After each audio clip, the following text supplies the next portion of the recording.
We were talking about Beto. Yeah, earlier, yes. right? Because he's running. I think he's running for governor now. Is or, he? Or Yeah. he said. I think I heard rumors that he might run for governor, and I'm like, good luck, Yeah, man. yeah. Texas is gonna eat him up. Yeah, I think so. But he doesn't have that on camera feel. No, you know, no, I it's don't like think he does. He just kind of like. He seems very fake. Yes. and he seems like a left wing version of Mitt Romney. Okay. Like someone to me who slicks back their hair, gets the whitened teeth and the Colgate smile, and they seem unbelievable. They don't seem real. They seem say very all fake. the right things. And that's it. Say the right thing. So the politics of the 90s, the old way of politics was this. Tell people just enough so that they think you're on their side in everything, but not enough to give them the details that really matter. Yeah. So make empty promises, right? Make them think that you're their guy. And then anytime anyone asks you for something deeper, pivot. Right, switch a topic, or give it, or circle back, right?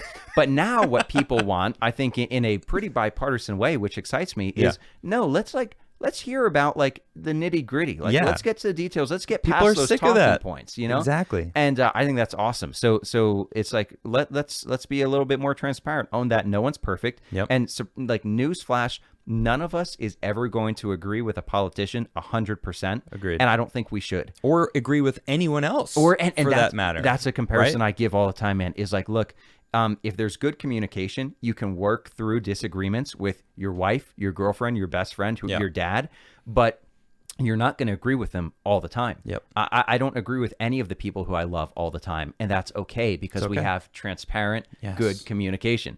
And it's like, why should that be different for our representatives? It shouldn't be, but it sadly has been. I've got to be honest. I am having a hard time not dinging this bell.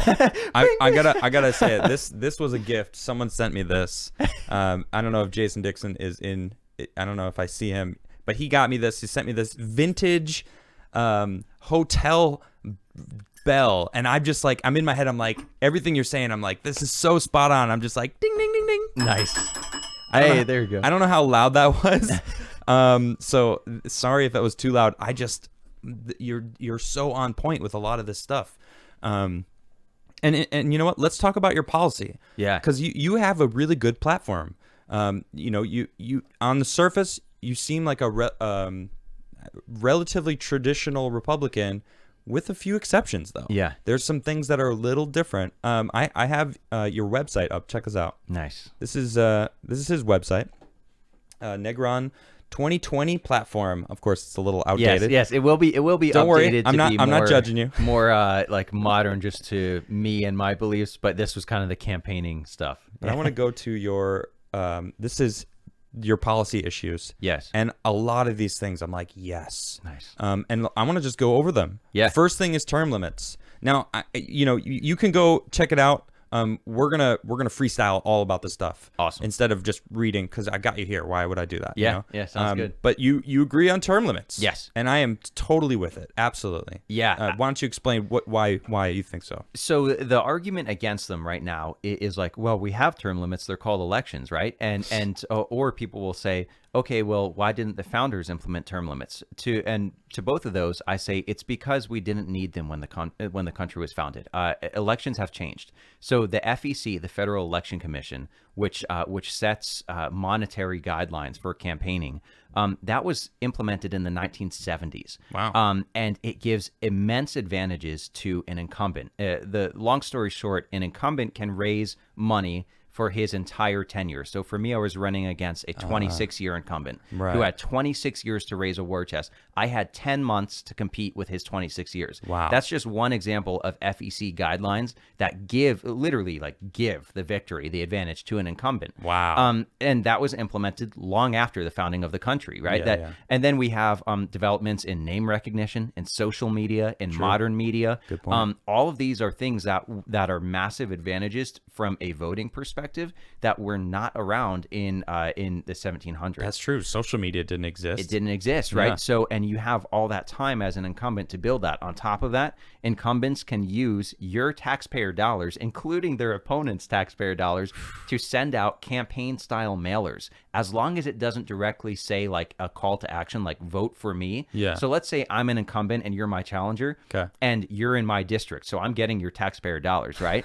I can use your taxpayer dollars to send out a mailer that says, Luke Negron, your governor, has brought back jobs, has done this. As long as it doesn't say vote for Luke Negron, I am using taxpayer dollars to pay legally to pay for what everyone knows is a campaign ad. Clearly. So those are just some examples of why we need term limits. And then we get into the problems of elitism, of sellouts, of people on both sides of the aisle who go to Washington or go to their state capital and forget about their neighbors who they were meant to represent. And they believe that they're better. They believe that they're in a separate class.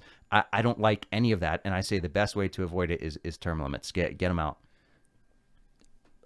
I'm speechless because I agree 100%. Nice. Like, and you're bringing points that I didn't even think about. I don't even realize because I'm just like, it was the last part, the elitism. That's the reason I'm like, the more they're in there, the more these lobbyists get to become friends with them. Look at Gavin Newsom. Yep. He just went and he was having dinner at a birthday friend. Yeah, it's also a lobbyist that has been lobbying to you for a long time. Oh, it's your friend. Like, no, he wasn't. He's your lobbyist. He's a power broker. He's a power broker. Exactly. This is an oligarchy. Like, this is what is being built in modern America, is an elitist ruling class. It's never what we were meant to be. Exactly. Our founders wanted part-time politicians. That's what we need. That's what we needed. And if we can't get back to part-time, at least give them a term limit. Where they have to leave, they have to move on, they have to lose their incumbency advantage after 5-6 years, whatever it may be. I agree 100%. So boom, that was number one. I mean that's fire if you ask me.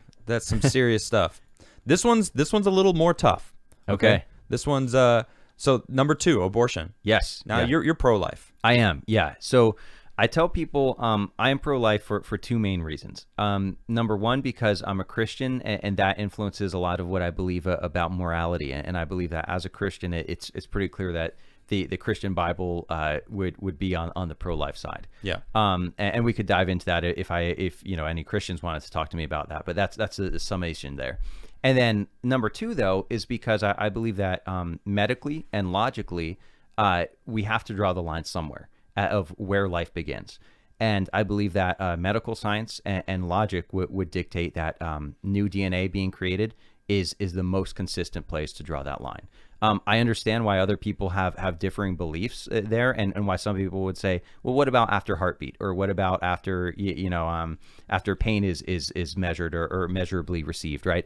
And everyone has to draw their line somewhere. What I really can't get past is how the radical left says, no, like there are no limits, right? Like even a minute before birth, or even in some, like the governor, I think it was a governor or senator of Virginia, says after birth, right? Infanticide. Or Tulsi Gabbard, who we were talking about, she said, it's wild. Tulsi Gabbard came out and said, I support abortion, but if a baby is born alive, I support giving it medical attention. So you're allowed to get an abortion, but once the baby's born and it survives an abortion, let's just give it medical attention. Even that was too far for the radical left. Wow. So that's where I say, like, okay, like everyone draws their line somewhere, and I get it. But then some people, I guess, don't draw their line anywhere. Yeah. Literally anywhere, which is it's insane to me. I mean, I'm pro-choice. Yeah. But I think that it doesn't, whether you're pro-choice or pro-life. Yeah.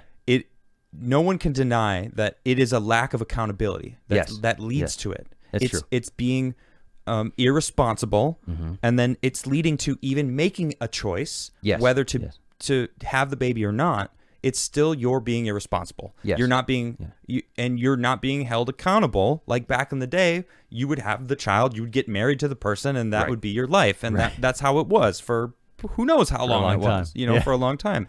So I see so much about life being pitching your problems on someone else, getting rid of your self-accountability. And that's one of the biggest issues with these far left people is they want to blame everyone else for their problems, and they don't want to deal with any problems, even to the extent of making other people pay for it. It's like, so like the pro-life argument is like, well, why take it out on the baby, right? Yeah. But then it's like, okay, why take it out on the baby and make that random guy down the street pay for it? Like, you can't even pay for your own abortion. That's like, we're just moving the goalpost further and further beyond any type of personal responsibility. Agreed. And I think that's we can have differing opinions on where we should draw that line, but there has to be some kind of standard that we hold people to. I mean, late term I mean, as I said, I'm pro-choice, but late-term abortion and after birth abortion is just, I don't understand it. I'm like, whoa, there's at some point you have to accept reality, and it's a child. That it's a child. Yeah. Goodness sakes. Poland just made it abortion illegal, except in terms of incest, Yes. Rape, and if it endangers the life of the mother. Yeah. And it's like, okay, Yep. I could support that. I can Yeah, I can get let's behind take that. it. Yeah. Like, you know, that's like, who wouldn't, I don't know, you know, there's some that makes sense to me. It you know? does. Are you just being irresponsible and that's why you want to have an abortion? Exactly. You know, it's like you have to face reality at some point. Yes. Yeah, I agree. And the cool thing about that, about the Poland move, is that, at least in America, would save about 97 to 98% of babies. Only about 1 to 2% of babies in America are incest or rape.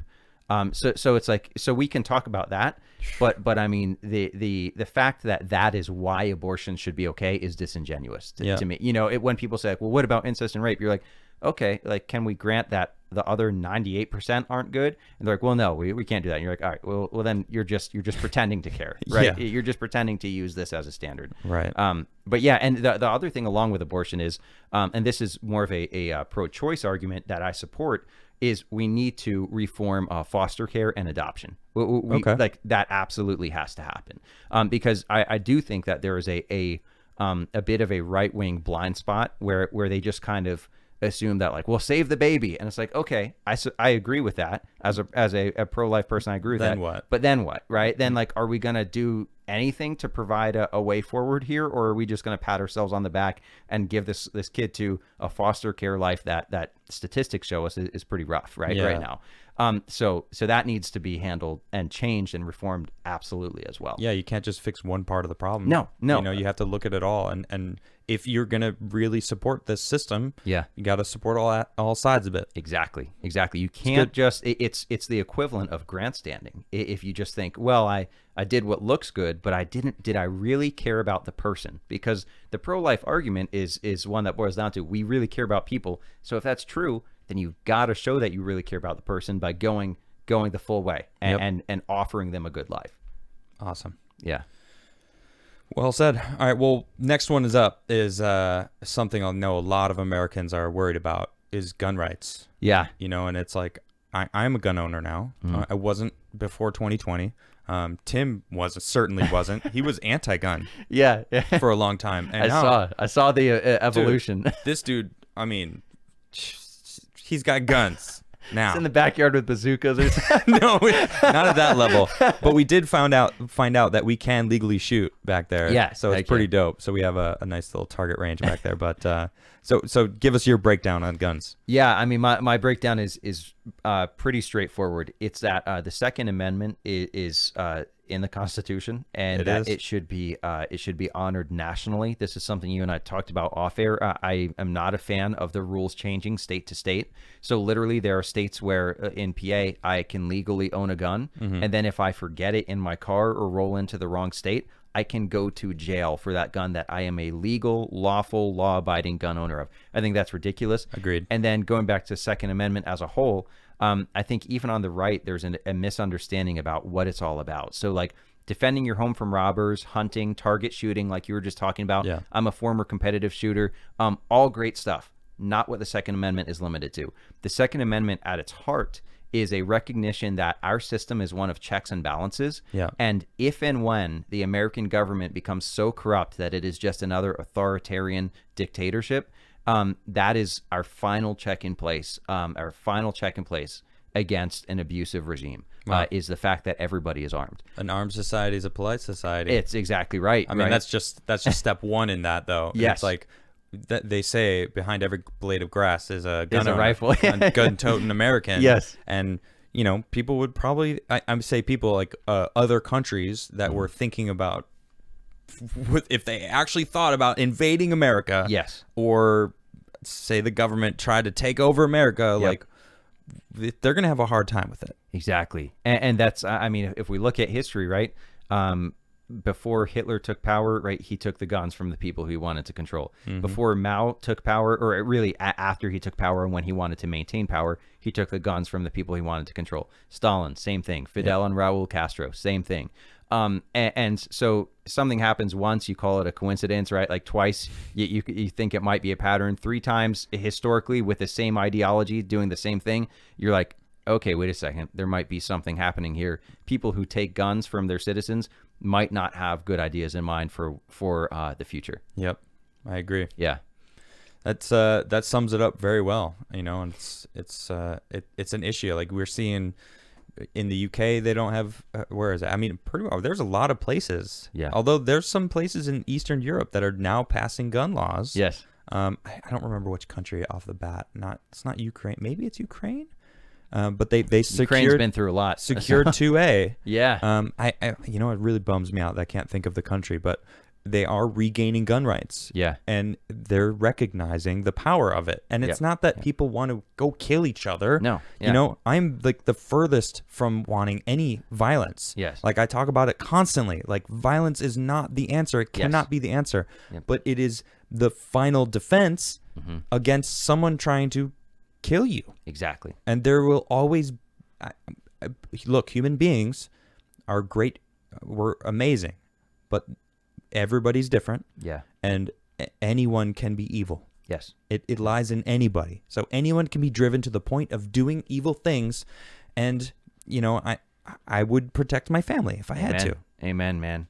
I agree. And the other thing I'd say on that, just from a purely policy standpoint, is there's a lot of talk about background checks. Yeah. You'll hear a lot of, for the listeners, like you'll hear politicians say, we need background checks. As someone who's bought a gun, I can tell you, as a military member, I can tell you, like, we have background checks. You don't buy a gun without a background check. What they mean when they say this, it's a semantic argument. Of course. They want a gun registry. It's not the same as a background check. You don't walk out of the store without a background check. What they want is for law enforcement and for politicians to have a list of who you are, where you live, where you keep your guns, what guns you have, and who has access to those guns.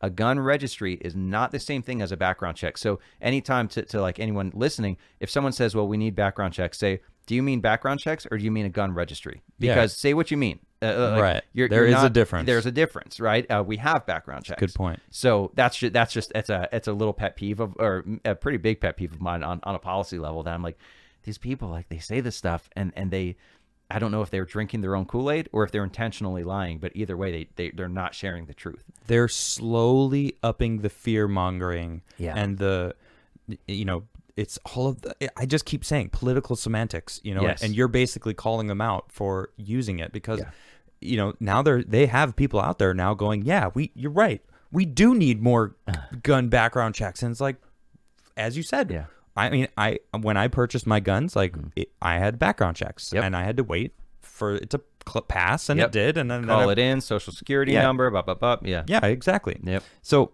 it's actually kind of relieving to know that I'm not on some list. Yeah. To know that, I mean, it's hard to actually believe. I know. I almost don't believe it. I mean, it's like, I feel like they know.